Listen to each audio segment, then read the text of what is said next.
Hello everybody, welcome to another episode of Try Play, a different kind of Let's Play where first impressions really matter. My name is Alex, and today we're gonna venture into the house in Fata Morgana. I hope I pronounced that right. We actually received this wonderful gift from MangaGamer for the holiday season, and this is a game that I've always wanted to play because, I mean, look at the artwork and listen to the music. It's so exquisite. And I'm not really into visual novels, like, too much, but lately with Danganronpa and, the Zero Escape series, I kind of figured I'd venture into something new, like a new genre, if you will. So let's jump right in here and enter the mansion, shall we? Ooh. That's kind of neat. You know, like, it's... Wow, that's pretty cool. Oh, that's creepy.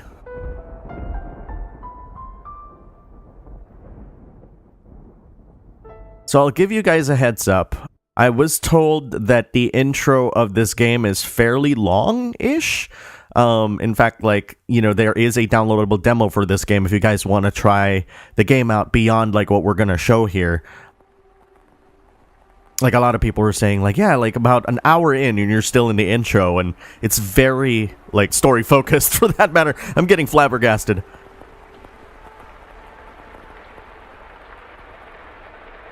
There is a house that sits beyond dark, dense woods. I should make it a creepier voice, right? Like the world's fading into view after a dream.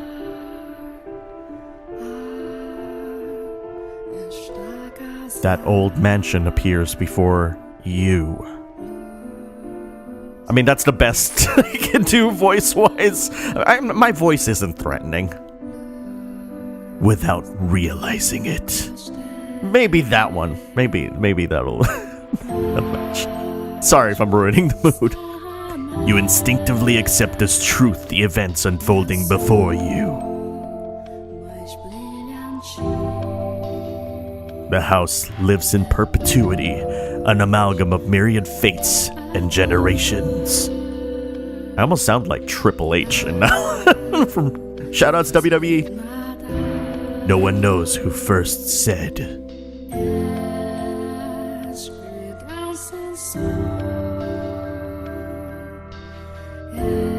That the mansion was cursed.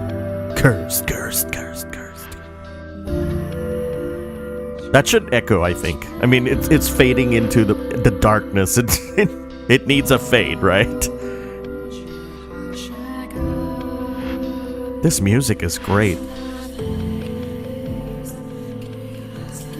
Like, listen to this.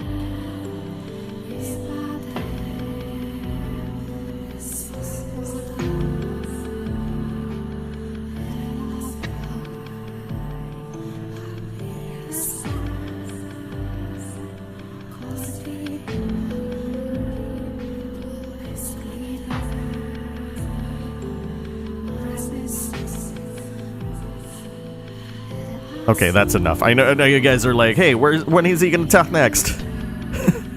The house in Fata Morgana. Not to be confused with Persona 5's Morgana, I'm just saying, guys. I think, if I remember correctly, I researched and looked at what Fata Morgana really is, and it's like the equivalent of a mirage or something. Our Father, who art in heaven, hallowed be thy name.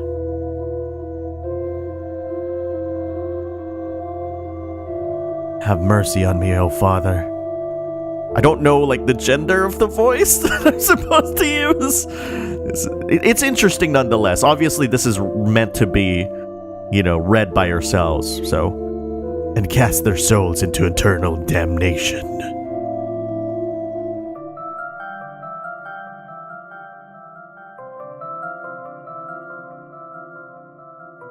I'm guessing this is us.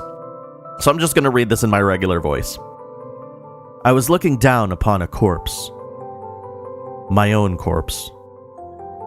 I was afflicted with great despair. At the sight of it, being dragged to the place of my crucifixion. My soul crumbled, and I was wholly extinguished. Indeed, I did once lose everything. However, as I faded into darkness everlasting, I heard a voice calling out to me. And so, I vowed once more that no matter how long it might take, how great the obstacles that stand in my way, or what form you may assume, I shall come back for you. That I must return to that house. So I ask of you, please wait until this mutilated body arrives there once more. Wow, what? Okay, so basically narration, huh? Okay. Your consciousness wavering like a ship. I should change my voice for narration. Okay, what voice should I use? Okay. Your consciousness, wavering like a ship at sea, was slowly drawn back to the surface. Sir? With each new breath, feeling gradually returned to your fingers. Master? You could hear the pattering of rain from somewhere. Master? And the sound of a crackling fire. Wake up, Master.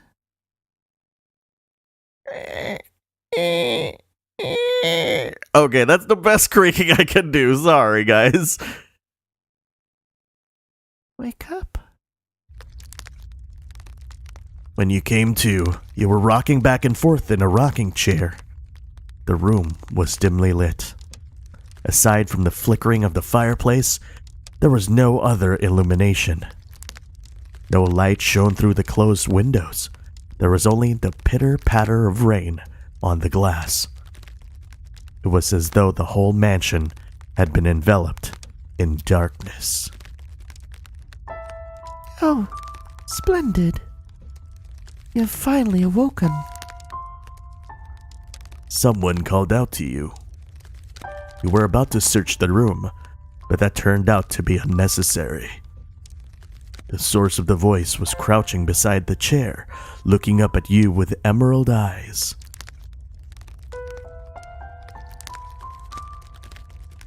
Good morning, Master. Okay, I'm going to use my young voice for us. I like that. That's pretty cool. Good morning.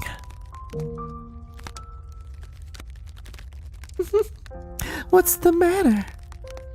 Are you still waking up? Seem rather drowsy. Come now, you must gather yourself.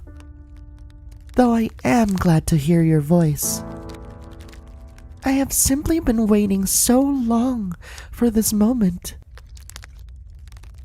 Tending to the mansion all by my lonesome, ensuring it was ready for your return, whatever that time may be.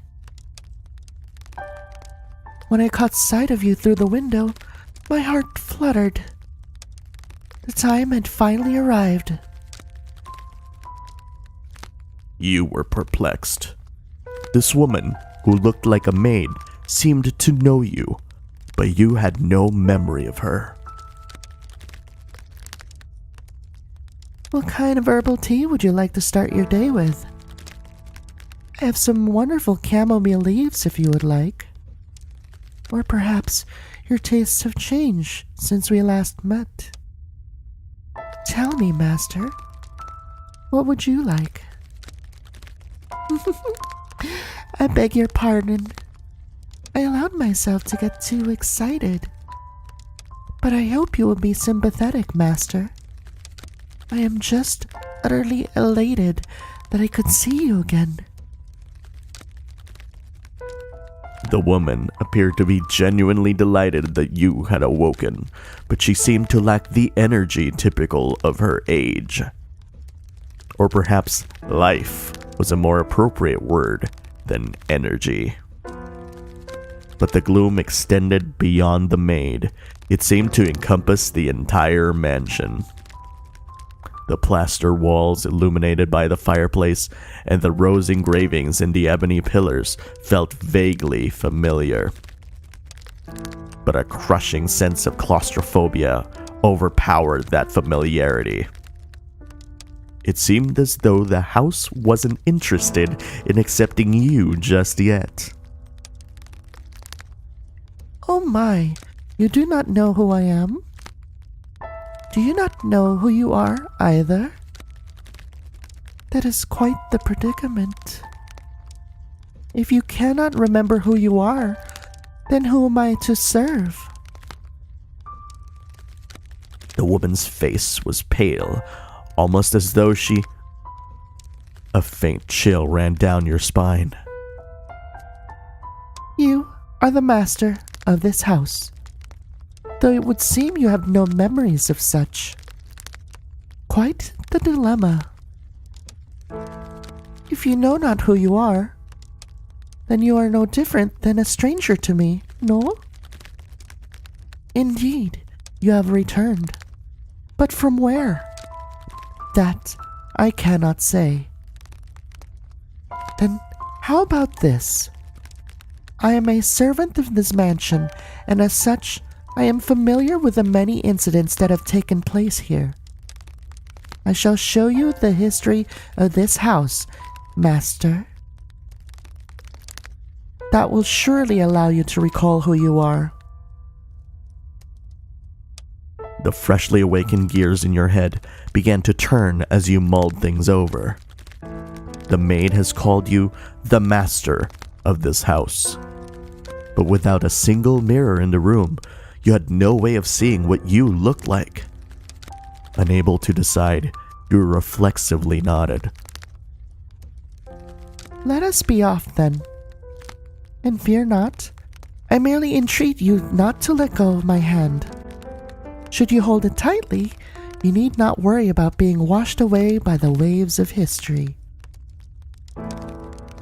No matter what happens, you mustn't let go of my hand.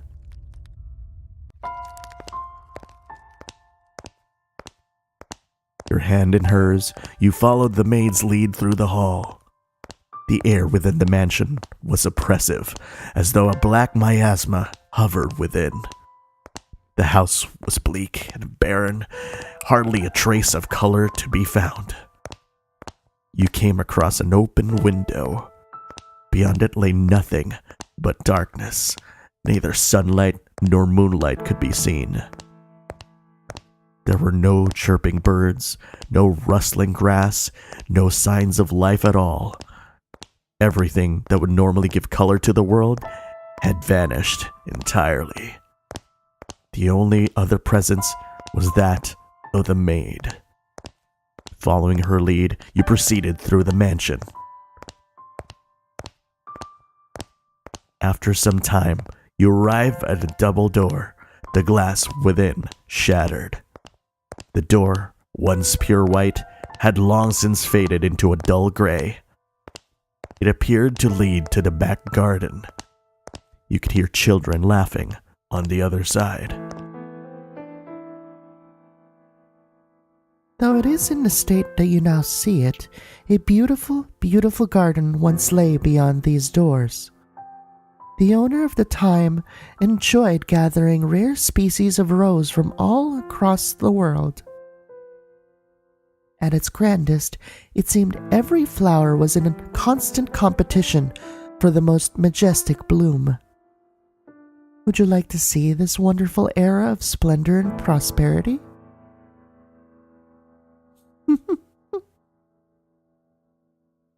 I very much hope it is to your liking, master. The maid opened the doors to the back garden. A sudden gust of wind brushed across your face, forcing you to close your eyes as you followed the maid out the doors. When you next opened your eyes, the world was no longer blanketed in shadows.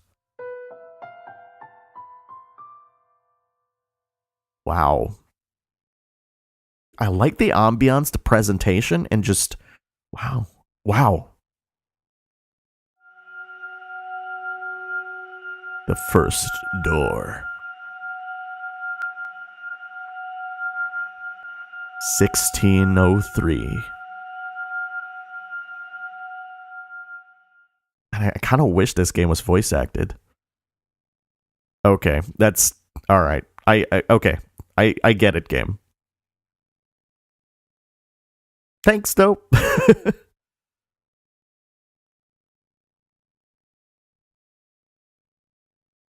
Is that like... Oh, that's probably the maid. The mansion had an alluring air of beauty about it in that era. It was almost like something out of a fairy tale. This period of history could perhaps be described as a symphony of destruction, as cumbersome principles of old came crashing down. Sorry, but like every time I hear of Symphony of Destruction, I think of Megadeth. Symphony of Destruction. Okay, that was a poor Dave Mustaine impression. I apologize. Let's continue. Freed from the day-to-day oppression of these antiquated precepts, the people seem to hark back to a more poetic, expressive ways of old. They took these newly blossoming emotions in hand, and with them they wrote literature, painted portraits, composed theater, and found love. Even the church, which had maintained authority throughout the Middle Ages, embraced the changing times, adopting the culture's flowering sense of aesthetic. War would break out, not 20 years from then, plucking the ripened era from the tree of history, but that is of no concern to us now. At the time, it was still what people referred to as the Golden Age, a period of furor for all who were there. Right. Now, let us take a slight detour. No, we will not be changing locations. This is a tale about the mansion, from beginning to end. We will, however, be moving through time. Say, about 8 years into the past. A very wealthy family lived in the house then. The mother and father, brother and sister, all had distinctive, beautiful flaxen hair. I was always enamored by their hair. By contrast, mine is the color of a wet crow. See, there I am, standing around, looking rather a fool. I was happy back then. And what reason did I have not to be, afforded the opportunity to attend to such a beautiful home? So I poured my heart into serving that family. Listen closely, if you would. That soft, fleeting sound that can only be a young girl singing. Can you hear it? Oh gosh, I can't do a little girl's voice. La, la, la, la. Oh god, my voice. Let's just, every time she sings, how about we assume that she's singing the song that we're listening to? How about that? I think we could compromise on that, right? Okay, let's move on. The girl you see, cheerfully picking crimson roses and singing like a songbird, was called Nellie. Though young, she sang with elegance. Nellie was deeply fond of the house's garden, and she would often spend her afternoons there. Gorgeous roses gathered from all across the world bloomed in the garden. They were given the utmost care, and even had their thorns removed, so young Nellie would not hurt herself naturally. The light brown-haired girl carefully plucked petals from the roses, gathering them up as she sang. Her voice was like music played by fairies. Nay, the sight of her was like an angel descended from heaven. Oh dear, please don't look at me like that. I admit I was being rather fanciful. But what is a woman if not fanciful?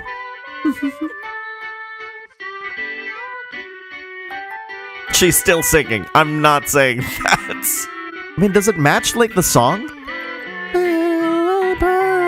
No, it doesn't match the song. I like the song, though. Let's not ruin the song by singing along with the song. I'll say it anyway. Like, I'll read the lines. Little bird, singing night. My voice croaked. That's the first time that's ever happened in a tri-play. Okay. For your little birdie heart, singing your woes away. Pretty flowers. Wow, it cracked again. Pretty flowers all around the little birds. And even when the sun comes up, oh dearest Mel, I've forgotten what comes next. Are you listening?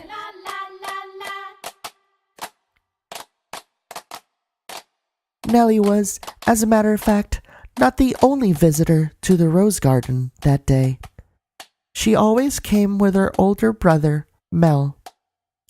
The young siblings were inseparable.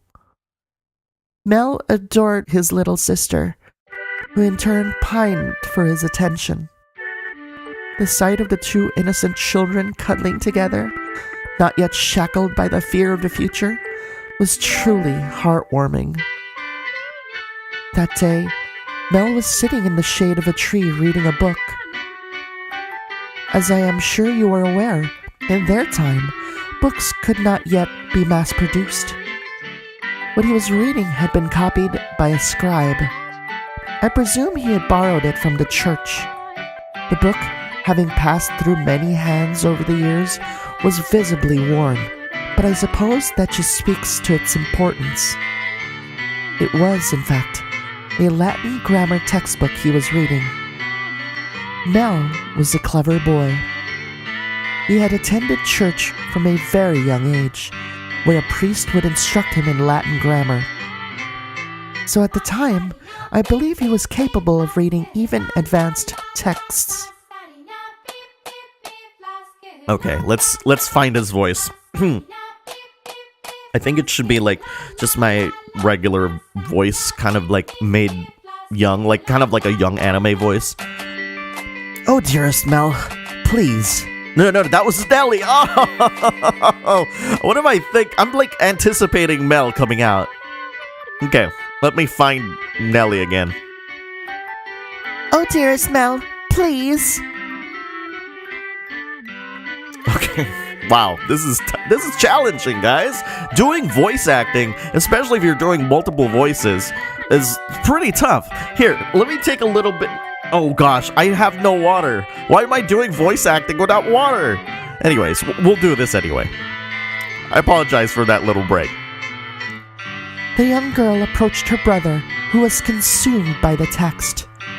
In her hands, she carried a large pile of rose petals. Though his sister's shadow overlapped with the trees, the boy still did not notice. So Nellie puffed her cheeks, thrust out her slender arms, and let the petals fall.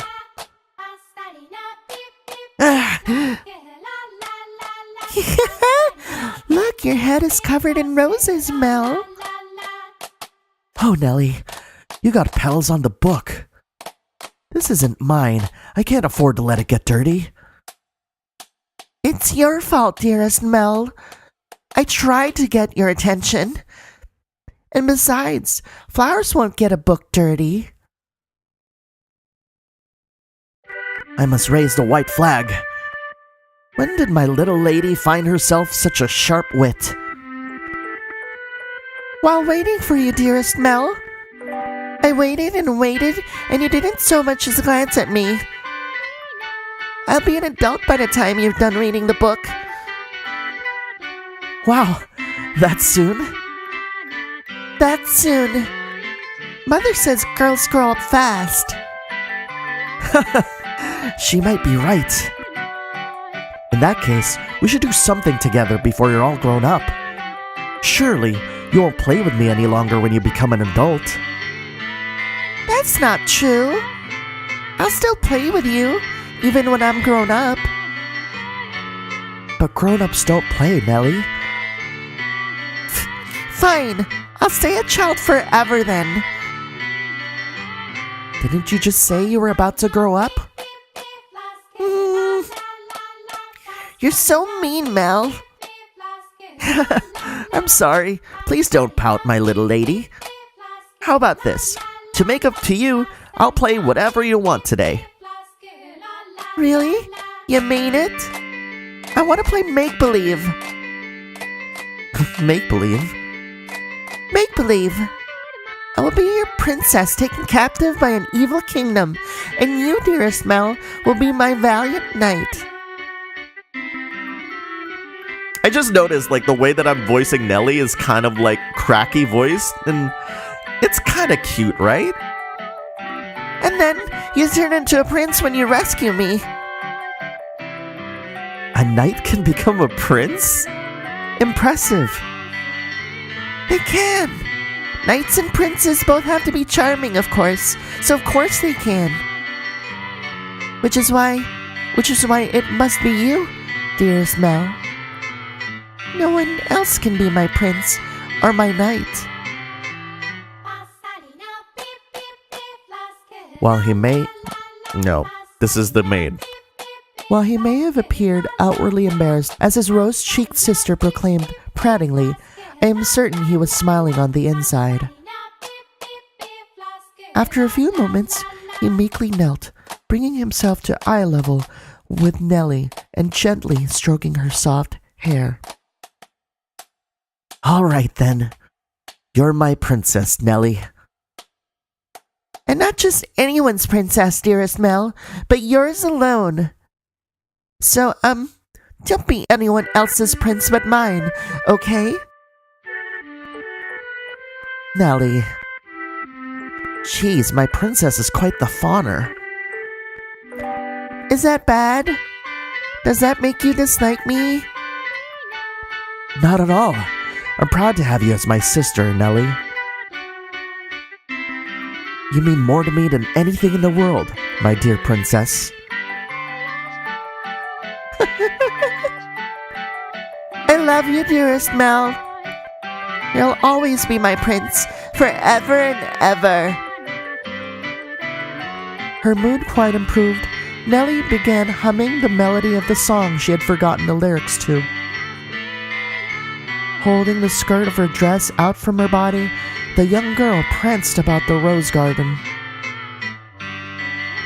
Mel, his eyes on her back, gave a little shrug. Oh, Nelly, don't come crying to me if you trip running like that.